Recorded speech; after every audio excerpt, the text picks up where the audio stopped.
Welcome sa Our Lady of Lasalle at Quasay Parish kung saan ayos lang pong umiyak at samahan tayo ng mahal na ina sa pag-iyak at sa pagdarasal upang maging maayos ang lahat. Sa mga single dito na gustong mag-asawa, ano ang tipo niyong babae o lalaki na sa tingin niyo ay bagay sa inyo? Sa mga may asawa na, sa tingin po ba niyo ay bagay kayo? Sa mga magkakaibigan, magkakabarkada, sa tingin po ba ninyo ay bagay talaga na kayo ang magkakasama? Meron po tayong ekspresyon sa pakikipagrelasyon na opposites attract. Ang ibig sabihin nito, yung mga taong magkakaiba, yun ang madalas na nakakasama o mas na-attract tayo, kumbaga, sa mga taong iba sa atin. Halimbawa, ang isang extroverted person ay mas na-attract sa isang introverted person.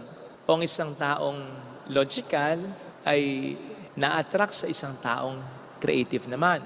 Pero alam po ba ninyo na bagamat ito ang popular na expression natin sa pakikipagrelasyon, hindi daw ito ang nangyayari usually, kundi yung kabaligtaran nitong theory, yung similarity attraction naman. Na nagsasabi na ang mas nagkakasama ay yung mga taong magkakapareho talaga. Ang mga mas na-attract sa isa't isa ay yung mga taong magkakapareho. Halimbawa, pareho ng nationality, pareho ng Pilipino. O kaya, pareho ng interes, pareho ng hobby, parehong paraan ng kung paano mag-isip. Ito raw ang mas madalas na nangyayari. Hindi yung opposites attract, kundi yung similarity attraction. Kaya nga po, mag-ingat tayo kasi baka wala na tayo sa hulog. Sa ganitong tao pa rin tayo mahulog. Natatandaan ko po dati, meron akong kakilala, kaibigang lalaki. Merong nagkagusto sa kaniyang babae na may tsura, may kaya, may pinag-aralan. Kaya lang itong si lalaki, bagamat naging sila naman, ang naging problema nito ay hindi siya nakasabay doon sa babae. Hindi mataas yung babae. Mabait yung babae. At gusto siya ng babae. Ang nakikita kong diferensya, si lalaki, mababang standard niya. Kasi nga, mababa rin yung standard ng buhay niya. Hindi nag-aral ng mabuti. Pagkamat talino hindi umiwas sa masamang impluensya. Hindi niya pinili yung mga sasamahan niya. Hindi siya umiwas sa bisyo. Nagdroga, nakulong pa. And then alam ko nagkaroon din siya ng partners. Tapos yung naging mga partners niya sa buhay, somehow parang katulad din niya. Ang sinasabi ko dito ay, okay na sana Gusto siya, mahal siya nung babae na may kaya, may tsura, taas ng pinag-aralan. Kaya lang, hindi siya makasabay dahil nasa sa kanyang problema. Kumbaga wala siya sa hulog. Kaya sa mga maling relasyon at barkada din siya nahulog. Dito po natin makikita ang malaking kaibahan ng mga tauhan sa ating unang pagbasang napakinggan, sina Boaz at Ruth. Na kung pagninlayan po natin ang kanilang personalidad, masasabi natin halos magkaparehas sila.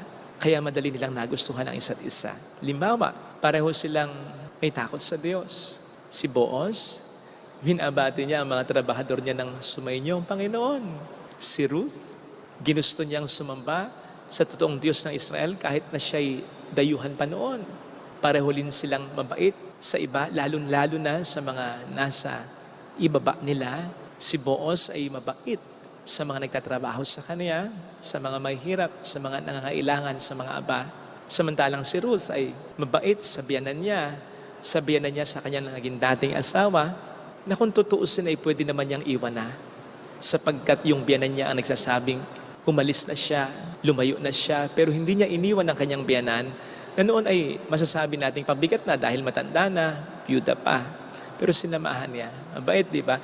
In fact, ito ang sinasabing isa sa pinakaunang nagustuhan ni Boaz kay Ruth. Kasi nga, pareho sila. Ilan kaya sa atin ang may karelasyon, kaibigan, kasama ngayon, na hindi talaga natin dapat makasama kung Maganda, mataas lang ang ating disposisyon. Kung nag-aral lang talaga tayong mabuti, kung umiwas lang talaga tayo sa bisyo, kung nagpakabuting tao talaga tayo. Mahirapan po kasi tayong ma-attract sa mga taong may mababa at pangit na disposisyon kung tayo nasa maganda at mataas na disposisyon. Sa kabilang banda, kung meron tayong pangit at mababang disposisyon, most likely, mas ma-attract at masasamahan natin yung katulad din natin. Gustuhin naman natin na ma-attract, makisama sa mga taong may mas mataas at mas magandang disposisyon kaysa atin. Maalangan tayo, natatakot tayo, mahihiya tayo. Kaya ang pipili natin ay yung ka-level lang din natin o kaya yung mas mababa pa kaysa atin. Para lang din pong pera, kapag mataas ang ating halaga, mataas din ang mga kalidad ng mga bagay na ating mabibili, hindi ba? Kung tayo'y pera. Pero kung mababa lang ang ating halaga, mababa lang din ang klase ng ating mga mabibili, di ba? Kaya huwag tayong mag-settle na maging 20 pesos lang kung kaya naman nating maging 1,000 piso. Hindi po ito tungkol sa pagiging mataas sa kapwa. No, lalo pat ang ebanghelyo natin na hindi panig sa mga nagmamataas. Ang sinasabi natin dito ay yung striving to become the best version of yourself. Kasi ang Panginoon ay siyang unang matutuwa kung ito'y mangyayari. Kung magiging mga nilalang tayo ayon sa kanyang kalooban. Kung bakit na tayo nilalang. Ayun. At hindi lamang po ito tungkol sa pag-ahon ng talento natin, o pag-aabot ng ating pangarap, kundi yung pagiging mabuting tao natin. Mabuti, hindi lamang sa hindi tayo gumagawa ng masama o gumagawa tayo ng mabuti, kundi yung nagiging buhay na larawan talaga tayo ng Panginoon. Napaka mapagmahal at napaka mabuti. Yung maging tamang tao muna tayo para madali tayong ma-guide ng Panginoon sa mga tamang tao. Mahirap po kasi mag-end up sa mga maling tao. Pero kung minsan o kadalasan po, ito ay matatrace din natin sa pagiging maling tao rin natin. Sa mga pagkakataong pinalampas natin para maging best version tayo ng sarili natin ayon sa intensyon ng Panginoon sa paglikha sa atin. Kaya sana iayos po natin ang ating sarili, ang ating buhay sa tulong ng Panginoon upang sa tulong din po niya, mailagay niya tayo sa tamang sitwasyon, tamang relasyon na gusto para sa atin ng Panginoon. Amen. Ilagay natin